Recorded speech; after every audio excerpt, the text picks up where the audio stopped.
Hello students, welcome to my YouTube channel mathematics world. तो कैसे हैं आप सभी लोग? मैं आशा करूंगा आप सभी लोग अच्छे होंगे। जैसा कि आप सभी जानते हैं, हमारे यूट्यूब चैनल पर बीसीए फर्स्ट सेमेस्टर की इंपॉर्टेंट क्वेश्चन की सीरीज चल रही है। तो बेटा उसका ये पार्ट नंबर 7 है, और जिन्होंने 6 पार्ट नहीं देखे हैं तो फटाफट से यूट्यूब चैनल पर जाकर देख सकते हैं, प्लेलिस्ट को ओपन करके देख सकते हो। ये प्लेलिस्ट से एक भी क्वेश्चन आपका बाहर नहीं जाएगा। सारे इंपॉर्टेंट क्वेश्चन इस सीरीज में हम कवर करने वाले हैं।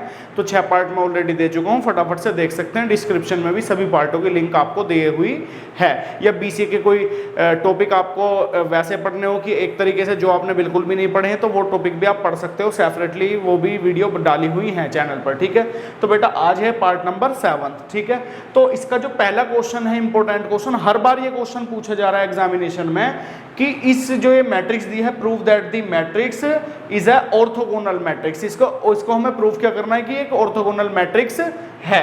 ये आपको मैट्रिक्स दी गई है, तो इसको हमें प्रूव करना है ये ऑर्थोगोनल है। अब ये ऑर्थोगोनल मैट्रिक्स क्या होती है, जिन बच्चों ने नहीं पढ़ी है मैट्रिक्स वो जान लो पहले। बेटा ये मान लीजिए, मैंने मान लिया एक ए मैट्रिक्स है। क्या है? एक ए मैट्रिक्स है। ठीक है, जो मेरे को दी गई है इसको मैंने मान लिया एक ए मैट्रिक्स है। तो बेटा जो ऑर्थोगोनल की जो कंडीशन होती है, if A matrix is orthogonal like, तो A इंटू ए का ट्रांसपोज, A इंटू ए का ट्रांसपोज अगर I के बराबर आ रहा है, अगर I के बराबर आ रहा है, I कौन सी मैट्रिक्स होती है आपकी? I होती है आपकी आइडेंटिटी मैट्रिक्स। कौन सी मैट्रिक्स? आइडेंटिटी मैट्रिक्स, जिसमें क्या होता है हमारा 1 0 0 1, अगर 2 क्रॉस 2 की है, 3 क्रॉस 3 की है, तो 1 0 0 0 1 0 0 0 1। आ रही है बात समझ में? तो हमारा A निकल गया, और A का ट्रांसपोज आपको निकालना आता ही होगा। देखो ट्रांसपोज किस तरीके से निकालते हैं बेटा, A का ट्रांसपोज कैसे निकालते हैं, इसमें रो और कॉलम को इंटरचेंज कर देते हैं। जैसे रो दे रखी है तो ये हो जाएगी कॉलम में कन्वर्ट। ठीक है, ये वाली रो भी किस में हो जाएगी? कॉलम में कन्वर्ट। अगर मैं इन दोनों की मल्टीप्लाई कर दूं, अगर मैं इन दोनों की मल्टीप्लाई कर दूं और वो आइडेंटिटी मैट्रिक्स आ जाए, तो वो क्या होगी? एक ऑर्थोगोनल मैट्रिक्स होगी, और क्वेश्चन मेरा यहीं फिनिश हो जाएगा। ठीक है, तो देख लीजिए, if A matrix A into A dash is equals to identity, तो मैट्रिक्स क्या है आपकी? ऑर्थोगोनल। क्या है आपकी? Orthogonal matrix. ऑर्थोगोनल मैट्रिक्स है। ठीक है, तो मैं ए मेरे पास है, ए डैश मेरे पास ये रहा, तो ए इंटू ए का ट्रांसपोज निकालिए, तो ए आपके पास ये रहा, cos alpha sine alpha minus का साइन अल्फा, और ये कोस अल्फा। ठीक है जी, और ए का ट्रांसपोज निकाल दो, ये रहा कोस अल्फा माइनस का साइन अल्फा, और ये साइन अल्फा, और ये कोस अल्फा। ठीक है, इसकी मल्टीप्लिकेशन कर रहा हूँ मैं डायरेक्टली। ये देखो, कोस की कोस में करोगे तो कोस स्क्वायर अल्फा बन जाएगा, और साइन की साइन में कर दोगे तो प्लस का साइन स्क्वायर अल्फा। ठीक है बेटा, फिर देखो पहली रो पहला कॉलम काम खत्म हो गया, पहली रो दूसरा कॉलम, इसकी मल्टीप्लाई में कर दोगे तो माइनस का sine alpha into cos alpha, sine alpha की कोस अल्फा में कर दोगे तो प्लस का sine alpha into cos alpha. ठीक है, फिर देखो बेटा इस रो की अगर पहली कॉलम में करूँगा तो क्या जाएगा? माइनस का sine alpha into cos alpha, और फिर इस वाले एलिमेंट के इसमें करूँ तो प्लस का sine alpha into cos alpha. ठीक है जी, इसके बाद देखो इस दूसरी रो की दूसरी कॉलम में कर दो, तो अगर इसमें करेंगे तो माइनस के साइन में करोगे माइनस में, तो प्लस का साइन स्क्वायर अल्फा, और ये प्लस का कोस स्क्वायर अल्फा। ठीक है जी, तो बेटा आपस में कट गया, और देखो cos square alpha plus sine square alpha क्या होता है? क्या होता है मेरा? 1 होता है। ये 0 हो गया, ये भी 0 हो गया, आपस में कट गया, और ये हो गया 1। ये किसके बराबर हो गया? I। तो A इंटू ए का transpose is equals to I आ गया, तो ये क्या होगा? मैट्रिक्स क्या होगी? ऑर्थोगोनल होगी। क्या होगी ये मैट्रिक्स? ऑर्थोगोनल मैट्रिक्स होगी। फटाफट से इसका स्क्रीनशॉट ले लो या ऐसे नोट कर लो। ठीक है, बहुत इंपॉर्टेंट क्वेश्चन है, बहुत अच्छा क्वेश्चन है। ठीक है, तो मैं इसे रफ कर रहा हूँ। नेक्स्ट क्वेश्चन ले रहा हूँ, कैलकुलेशन वाला है क्वेश्चन, छोटा सा क्वेश्चन है, काफ़ी बार पूछा गया है, तो ऑर्थोगोनल का पता चल गया होगा ना। तो ये आज का पहला क्वेश्चन है, इसे मैं रफ कर रहा हूँ।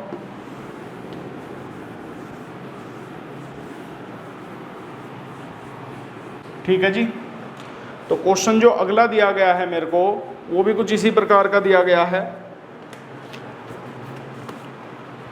ये मेरे को दिया गया है कोस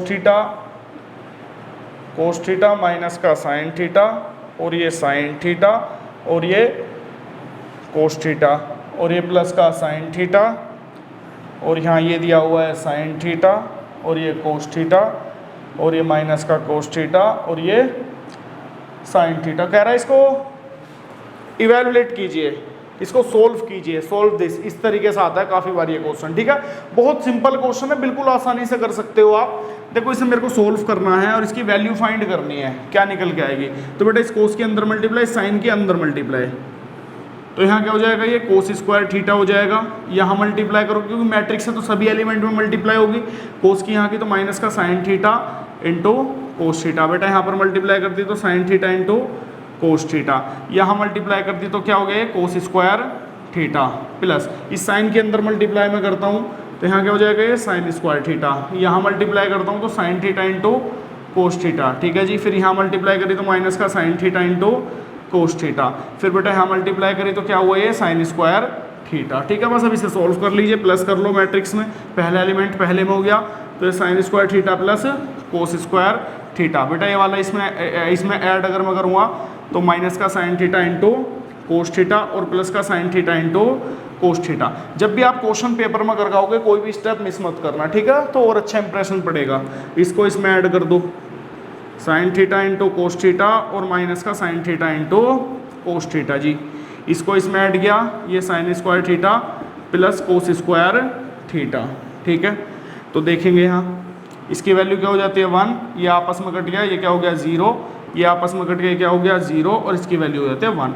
तो बेटा यहाँ पर इसे छोड़ सकते हैं आंसर। बाकी काफ़ी बार ये कह देता है कि इसको i के बराबर प्रूफ करो, तो ये i के बराबर भी होगा। काफ़ी बार ऐसा भी पेपर में पूछा गया घुमा फिरा के कि इसको i2 के बराबर प्रूफ करो, तो बच्चे क्या करते हैं i की 2 बार मल्टीप्लीकेशन कर देते हैं। तो बेटा इसका मीनिंग ये नहीं है, i2 का मतलब है कि इसमें 2 ही रो हैं और 2 ही कॉलम है। आ रही है बात समझ में, इसे i2 भी बोला जाता है। इसे ऐसे करके भी पूछा जा सकता है कि i2 क्रॉस 2 प्रूफ करो। तो बेटा इन तीनों में से अगर कुछ भी पूछा जाएगा तो आपका ये ही रिजल्टेंट होगा और आपको इतना ही करना है। आ रही है बात समझ में, तो ये हो गया आपका सेकंड क्वेश्चन। फटाफट से इसे नोट डाउन कर लो या इसका स्क्रीनशॉट ले लो। एक नेक्स्ट क्वेश्चन ले रहे हैं, अच्छा क्वेश्चन है, बहुत अच्छा क्वेश्चन है, इसे रफ कर रहा हूं मैं।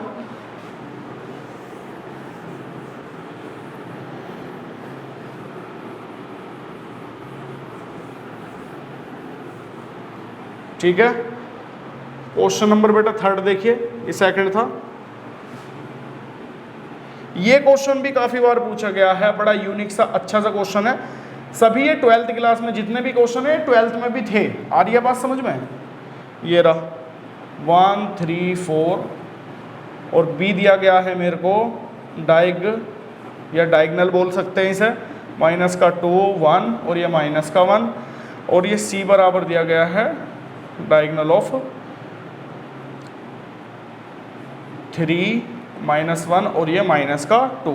तो ये कह रहा है मेरे से कि 2a प्लस बी माइनस सी की वैल्यू फाइंड करनी है, इसकी वैल्यू फाइंड करनी है। ठीक है, अब बच्चे इस DIAG जो है डायगनल एलिमेंट है, जितने भी लिखे हैं डायगनल एलिमेंट है, इनसे कोई मीनिंग नहीं है यहाँ पर डायगनल का। ऐसा ये इनसे डर जाते हैं कि भाई क्वेश्चन में हमें करना क्या कि ये डायगनल के तो नहीं है या हमें कोई मैट्रिक्स तो नहीं यहाँ पर बनानी, ऐसा कुछ भी नहीं है। सिंपल, अगर ये ना भी होते तो जो काम आप जब करते जैसे करते वही काम आपको अब करना है। आ रही है बात समझ में, सिंपल है बिल्कुल। अब बेटा देखो, अगर आपको 2a चाहिए, क्या चाहिए 2a चाहिए, तो सिंपल है, इसमें 2 की मल्टीप्लाई कर दो और यहाँ भी सब में 2 की मल्टीप्लाई कर दीजिए। आ रही है बात समझ में, तो देखो यहाँ पर देख लीजिए, मैं डायरेक्टली इसको रफ कर रहा हूँ यहाँ, या इसे चलो यहीं पर नीचे बता देता हूँ मैं। यहाँ 2a फाइंड कर लेते हैं, तो 2a के लिए क्या हो जाएगा मेरा, ये देखो डायगनल, यहाँ 2 लिख दिया और यहाँ आपका 6 हो गया और यहाँ आपका 8 हो गया। आ रही है जी बात समझ में, 2a निकल गया। अब मैं b निकालूंगा, तो b के लिए क्या करोगे, b तो सेम आपका ये रहा और c भी आपका ये रहा सेम। ठीक है, तो कोई भी आपको आवश्यकता नहीं है, यहाँ कोई भी दे तो बस उसके अंदर मल्टीप्लाई कर सकते हो। तो देख लो यहाँ, अब मैं डायरेक्टली फाइंड कर रहा हूँ 2a प्लस बी माइनस सी।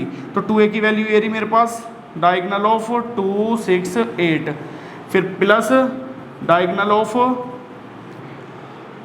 माइनस का 2 प्लस का 1 और माइनस का 1। ठीक है, फिर नीचे कर रहा हूँ मैं माइनस का c, तो डायगनल ऑफ c की वैल्यू क्या दे रखी, ये दे रखी 3 -1 और ये माइनस का 2। ठीक है, तो बेटा अब अगर मैं इसको सोल्व करता हूँ, पहले दोनों मैट्रिक्स को इनको ऐड कर लो। क्या कर लो इन्हें, ऐड। तो डायगनल ऑफ ऐसे ही रहेगा, पहला एलिमेंट पहले में ऐड हो गया 0, दूसरा एलिमेंट दूसरे में ऐड हो गया 7, तीसरा एलिमेंट तीसरे में हो गया, तो ये आपका क्या हो गया, ये हो गया 7। ठीक है, और फिर ये माइनस का डायगनल ऑफ 3 माइनस 1 और ये माइनस का 2। आ रही है बात समझ में?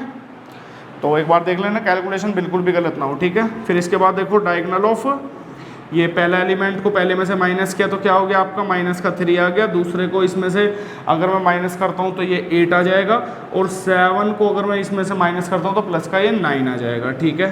तो ये आपका रिजल्टेंट होगा। इसका आंसर कितना आएगा आपका, डायगोनल ऑफ -3, 8 एंड 9, ठीक है जी। तो ये बात भी आप ध्यान रखेंगे। अच्छा क्वेश्चन था, इससे बच्चे थोड़ा कंफ्यूज हो जाते हैं। आ रही है बात समझ में? इसी वजह से बार बार पेपर में पूछा जाता है इस तरीके, कोई भी क्वेश्चन हो तो उसमें सीधा मेथड ही आपको लगाना है। फिर अब नेक्स्ट क्वेश्चन लेते हैं फटाफट से।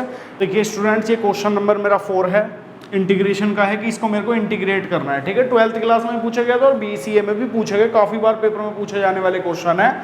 तो बेटा इसका इंटीग्रेशन करना बड़ा आसान, इसका इंटीग्रेशन है। देखो इसको मैं जो मेरे नीचे वाला पार्ट है इसे बोलते हैं न्यूमिनेटर, नीचे वाले को बोलते हैं डिनोमिनेटर। तो डिनोमिनेटर को मैं एक बार इसके नीचे एक बार इसके नीचे अलग अलग लिखूंगा, ठीक है। sin square x upon sin square x into cos square x, और ये dx अलग अलग लिख सकते हैं, प्लस ये कोस स्क्वायर एक्स अपॉन में sin square x into cos square x. देखो जब भी कोई इंटीग्रेशन का क्वेश्चन है तो क्वेश्चन देखकर डरो मत। अब इस क्वेश्चन में कुछ नहीं था, क्वेश्चन यहाँ ये हो गया। जिन बच्चों को इंटीग्रेशन के बेसिक फॉर्मूले वगैरह याद है ना, तो इस क्वेश्चन में कुछ नहीं रहा। देखो सिंपल है, इससे ये कट गया और इससे ये कट गया, और यहाँ मेरा बना 1 upon cos square x dx, और यहाँ मेरा बना 1 upon sine square x dx, ठीक है।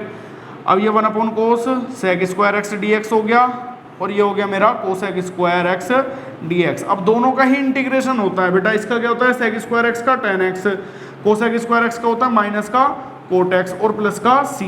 ये आपका इंटीग्रेशन हो गया, इसका इंटीग्रेशन ये होएगा। आ रही है बात समझ में?